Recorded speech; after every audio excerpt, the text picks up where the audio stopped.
தந்தை என்னை தந்ததால் அவர் தந்தை தானா. ஆஹா. தாத்தா என் தந்தையே தந்தவர், ரெண்டு தான், அதனாலதான் தாத்தா. கணவன் உனக்கு கண் அவன்.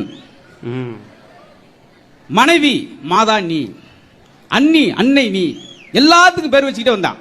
கடைசியில ஒன்னே உனக்கு பேர் வைக்க தெரியல. என்னது? எதுக்கு? வீட்டு டாக்குமெண்ட்டை கொடுத்து இதை பத்திரமா வை அப்படின்னா அதுக்கு பேரே பத்திரம், அதுக்கு மேல வைக்க முடியல, அப்படியே வச்சுட்டான். நானும் எத்தனையோ ஊர்கள் பார்த்துருக்கிறேன். தமிழர் மாதிரி ஒரு பொருளை ரசிச்சு சாப்பிட ஆள் கிடையாது. வெளிநாட்டுக்காரன் சின்ன ஸ்பூனு, ஜப்பான் போய் 2 குச்சி கொடுத்தாங்க, இதில் எடுத்து சாப்பிடுங்க சார். இப்படி குத்தி இப்படியே கொண்டு வந்தேன். அப்படியே தூக்கி மெதுவா வந்து யூட்டன் வந்து லெஃப்ட் வந்து ரைட் வந்து இப்படி மெதுவா வந்து பொத்துருக்கல வலிச்சு கீழே விழுந்துருச்சு. என்னை சுத்தி 15 பேர் இன்னொரு தடவை முயற்சி பண்ணி, நான் ஊர்ல முயற்சி பண்ணிக்கிறேன்டா.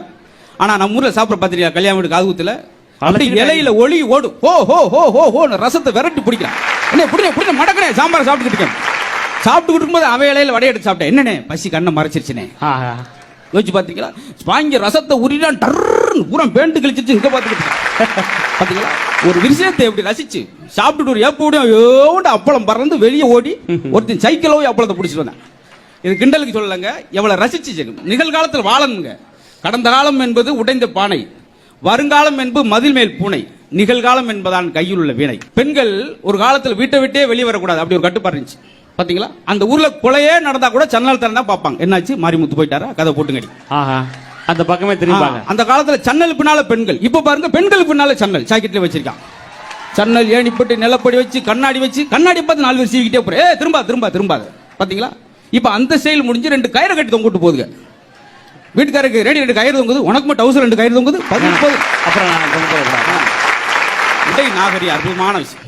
ஒரு உடையை எப்படி உடுத்த வேண்டும் என்பது நாகரிகம், அது எந்த மாதிரி உடுத்த வேண்டும் என்பது பண்பாடு. நீங்க வேட்டி கட்டுறது எவ்வளவு பெருமை நார் நினைக்கிறான். ஒரு இடத்துல 10 கோடி மக்கள் திரண்டு இருந்தா கூட அந்த இடத்துல தமிழனை தனியா அடையாளம் காட்டுறது வேட்டி தாங்க. இதை கட்டுறதுக்கு யாராவது நம்ம பெருமைப்படுறோமா? கிடையாது, நினைக்கவே கிடையாது. பழமொழியெல்லாம் அவங்க வந்து பழமொழியெல்லாம் வந்து சும்மா கற்பனையா எழுதுனாங்க, அனுபவப்பட்டது. அதெல்லாம் அனுபவ மொழி. தை பிறந்தா வழி பிறக்கும். எதுக்கு சொன்னது? இவன் தை பிறந்தா வழி பிறக்கும், ஆஹா வழி பிறக்காம இருக்க அப்படின்னு சொல்லி திண்ணையில் உட்காந்து கஞ்சிக்கலாம் செத்துக்கிட்டு இருக்கான். அது எதுக்காக சொன்னது? 6 ஏக்கர் 7 ஏக்கர் நெல் போட்டிருக்கப்ப பக்கத்து ஊருக்கு போக முடியாது, அந்த நெல் நாத்துக்குள்ள நடந்து. தை மாசம் ஆனோன்னா அந்த கதிர் அறுத்துருவாங்க, பக்கத்து ஊருக்கு போறதுக்காக வழி பிறக்கும்ன்றக்காக சொன்னது.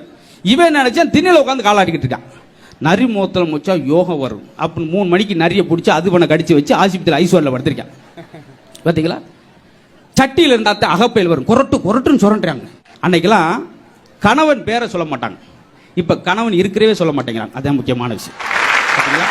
பேஸ்புக்கில் போகிற அன்மேரிடு அப்படித்தான் இருக்கு. ஐநா சபையில் எத்தனை நாடுகளுடைய ஐக்கியம் அங்கே இருக்கு. ஆனால் அதோட நுழைவாயில் ஒரு வாசம் எழுதி போடணும், ரொம்ப தூய்மையான வாசமா இருக்கணும், இளநீரை போன்ற ஒரு அழுக்கில்லாத வாசமா இருக்கணும், மற்றவங்க சந்தோஷப்படுத்துற வாசம் இருக்கணும்.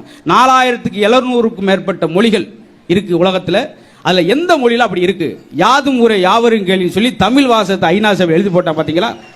இதுதாங்க நம்மளுக்கு கிடைச்ச